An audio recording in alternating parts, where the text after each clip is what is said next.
aqueles que encontram o poder no voto original não passam a vida em vão. Eles recebem o tesouro das virtudes semelhante ao oceano, e as paixões egocêntricas semelhantes a águas turvas são assimiladas por essas virtudes. Filhos dos patriarcas, Kosovasan.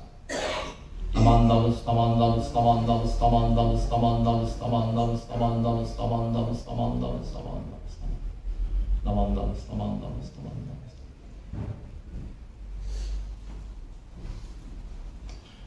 Novamente, sejam todos bem-vindos à nossa cerimônia de Obon desse ano, né? Obon que todos os anos realizamos nessa época do ano, né, em agosto. Algumas outras escolas também realizam o Obon em julho, né? Gachangande, por exemplo, costuma realizar o Obon em julho, né? Mas é mais ou menos nessa época de julho, agosto, né?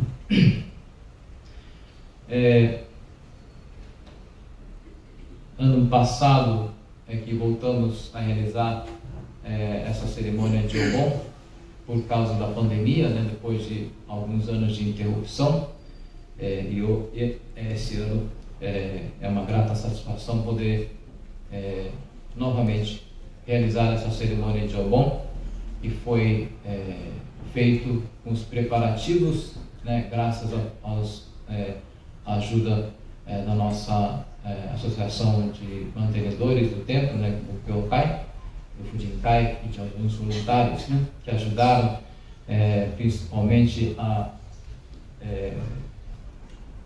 como é que fala? Omigaki, né?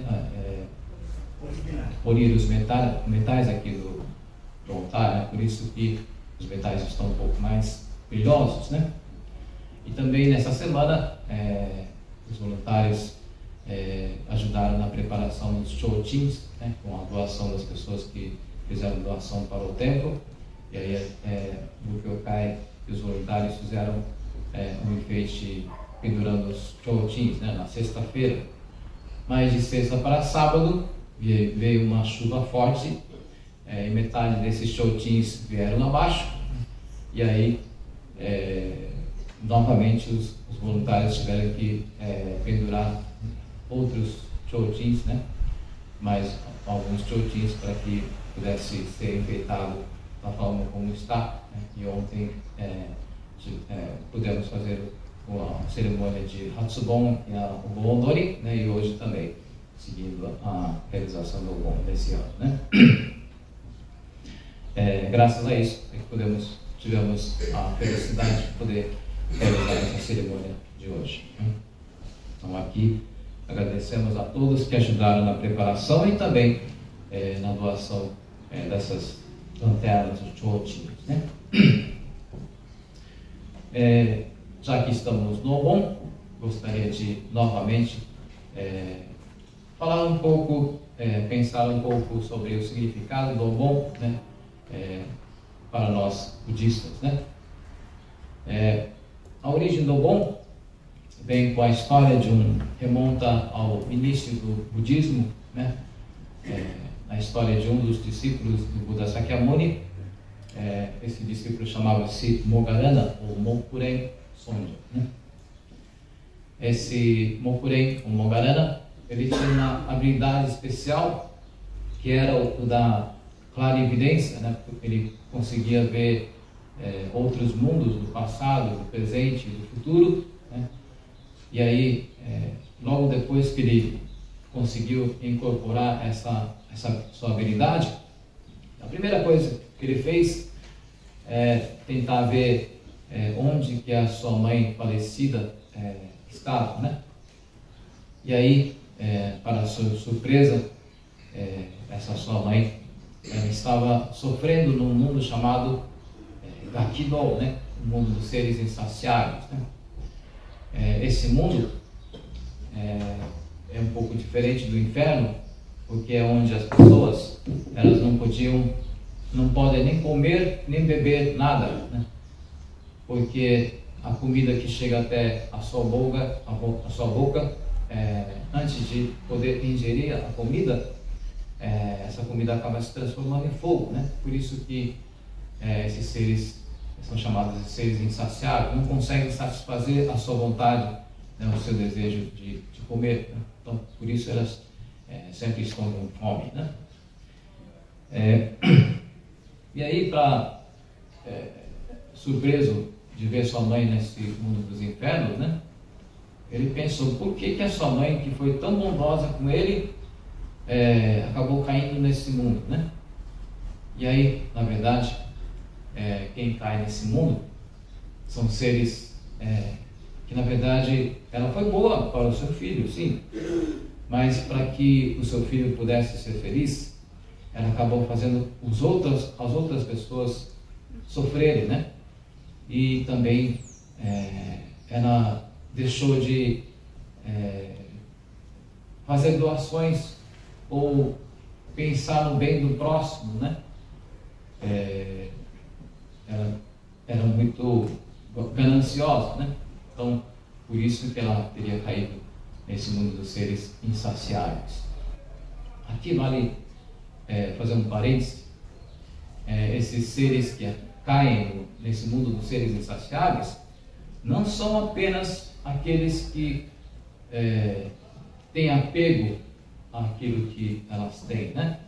Não são só apenas as pessoas que têm pouco e querem mais, né?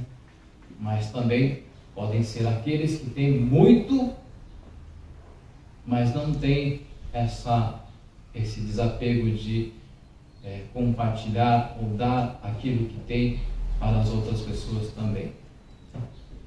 Eu posso ter pouco e querer bastante, mas também eu posso ter muito e querer mais ainda e nem querer compartilhar, dividir aquilo que tem, né? Então não tem diferença entre aqueles que têm pouco ou aqueles que têm muito. A diferença está enquanto eu tenho apego àquilo que tenho ou àquilo que ainda quero ter.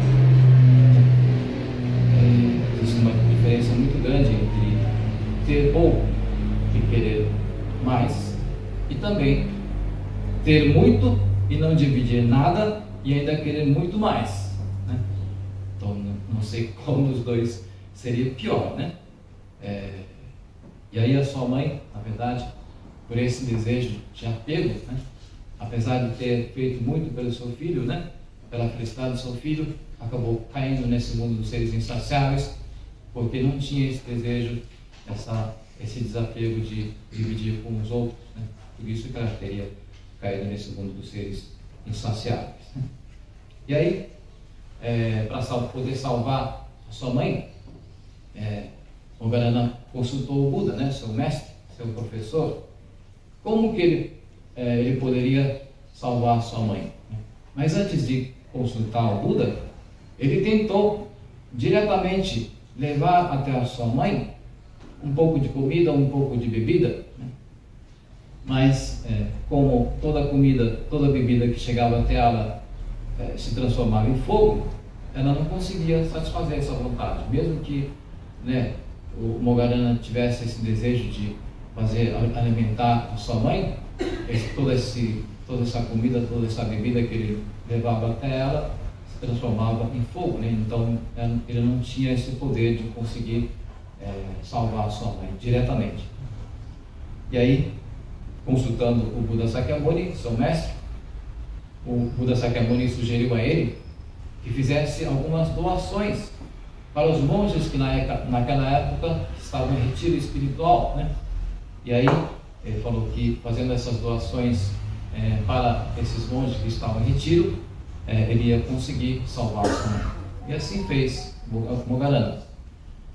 Fez algumas doações para os monges, e aí foi ver onde a sua mãe estava, e realmente a sua mãe teria se salvado e alcançado um mundo um pouquinho melhor do que o mundo dos seres insaciáveis, né? E aí, de alegria, Moggallana começou a dançar de alegria, né? O seu corpo ficou tão cheio de alegria que ele começou a dançar, né?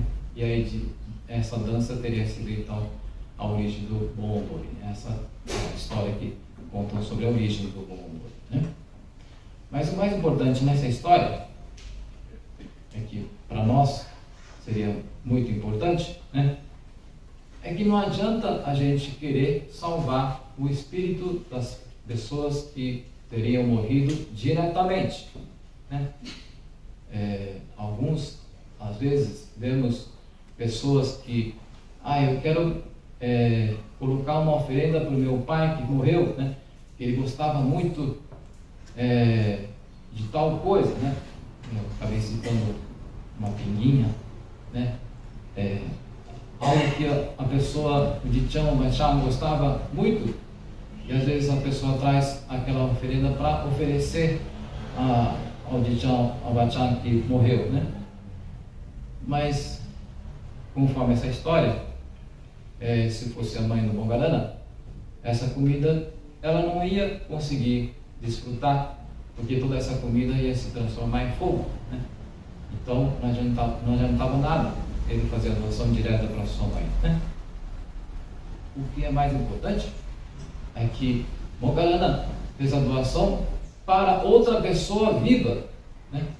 Não importa aqui se é uma doação para a comunidade dos budistas, dos monges, ou qualquer outra pessoa que não seja budista, né? Importa que ele fez uma doação para outra pessoa, né? E esse ato de desapego dessa doação pura é que fez com que ele acumulasse méritos para a sua própria salvação e se tornasse um dia Buda, né? E assim, indiretamente, ele fez com que a sua mãe também se salvasse, né? Então, ele se salvou, a sua mãe se salvou, e a outra pessoa para quem ele ajudou também ficou feliz, né? Então todo mundo acaba tendo um benefício, né? Não só a pessoa que doou, mas a pessoa que recebeu a doação, também as pessoas que faleceram, né? Então não é diretamente que a gente faz a doação para os antepassados, né? Mas sim para outra pessoa que está do nosso lado, que às vezes talvez precise um pouco mais do que a gente, ou até nem precise, né? Mas só o ato da gente doar ou se desapegar daquilo que a gente tem, né? Que é muito difícil, é um ato muito difícil, porque o ato da doação em si é uma coisa muito difícil de acontecer, de realmente poder conseguir fazer, né? Dizem que o ato da doação pura tem que ter 3 desapegos, né? O desapego da pessoa que fez a doação, de não se apegar à ideia de que eu fiz a doação, nem se apegar à coisa que doou, nem se apegar a outra pessoa para quem eu estou fazendo a doação, né? Sempre a gente tem algum apego, né? Se não é pelo fato da gente que doou, ou é o apego pelo tanto que a gente fez de doação, né? Eu estou doando tanto para tal lugar, né? Ou doando para tal pessoa, né? Aquela pessoa, coitadinha, está precisando um pouquinho mais de ajuda, então vou fazer doação para ela, né? Mas não poderia ter esse apego, né? Não importa se a pessoa está precisando mais ou menos do que a gente, né? O que importa é o ato da doação em si, né? E isso em si é muito difícil da gente conseguir fazer, né? Sempre a gente tem lá no fundinho alguma espécie de apego, né? Por isso que a gente tem de continuar fazendo esse ato da doação até que um dia a gente consiga fazer esse ato da doação pura, né? É isso que essa história nos ensina, né? Então, não é para a pessoa falecida que a gente faz a doação, mas para alguém do nosso lado que está que não está precisando, mas independente dela estar precisando ou não, é esse ato da doação que faz com que a gente possa se salvar, né? O bom sempre uma ocasião em que nós lembramos dos nossos antepassados, né? Mas não com sentimento de fazer com que a gente consiga salvar os nossos antepassados, né? A gente não tem esse poder, né? Na verdade, são os antepassados que já foram para a terra pura se salvaram, estariam nos orientando para que nós que ainda vivemos nesse mundo possamos seguir o caminho correto, né? Que a gente não caia no caminho errado, né? Então, para expressar essa nossa gratidão por esses antepassados estarem nos orientando, é que a gente faz a cerimônia do Obon, né? Então, agradecendo aos antepassados por tudo que eles fizeram em vida, mesmo depois de ter deixado esse mundo, eles estariam nos orientando, né? Com esse sentimento de gratidão a eles, a gente faz a cerimônia de Obon, né? Então, com essa intenção, é que hoje lembramos os nossos antepassados, agradecemos a tudo, por tudo que eles fizeram por nós, né? E temos a oportunidade de poder ouvir o ensinamento do Buda, que é o que vai nos orientar, servir de guia para a nossa vida até chegar à nossa hora, né? A gente nunca sabe quando a gente vai morrer, né? Mas enquanto a gente puder viver, que a gente possa viver essa vida da melhor forma possível, né? Então, assim nós encerramos a cerimônia de Obon. Depois teremos aqui no Kaikan a comida oferecida pelo nosso Kujinkai, né? As senhoras daqui do Terá. Espero que vocês possam desfrutar da refeição e depois, logo mais, às 6 horas, poder dançar o Bonbori com a gente, ok? Muito obrigado. Agora vamos ler as cartas do Mestre Daniel.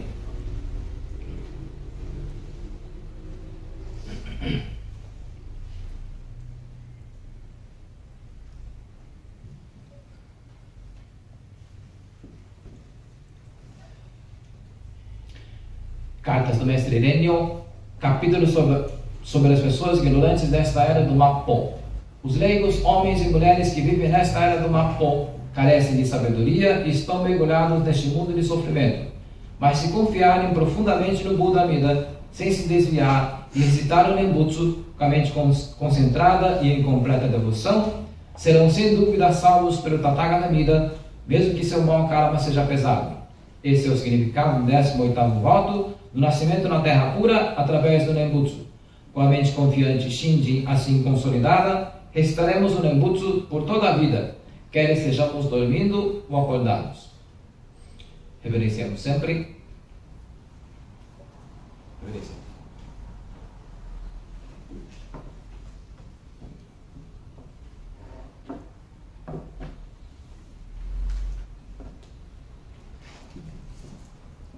皆さんもようこそお参りでした。ありがとうございました。本当にありがとうございました。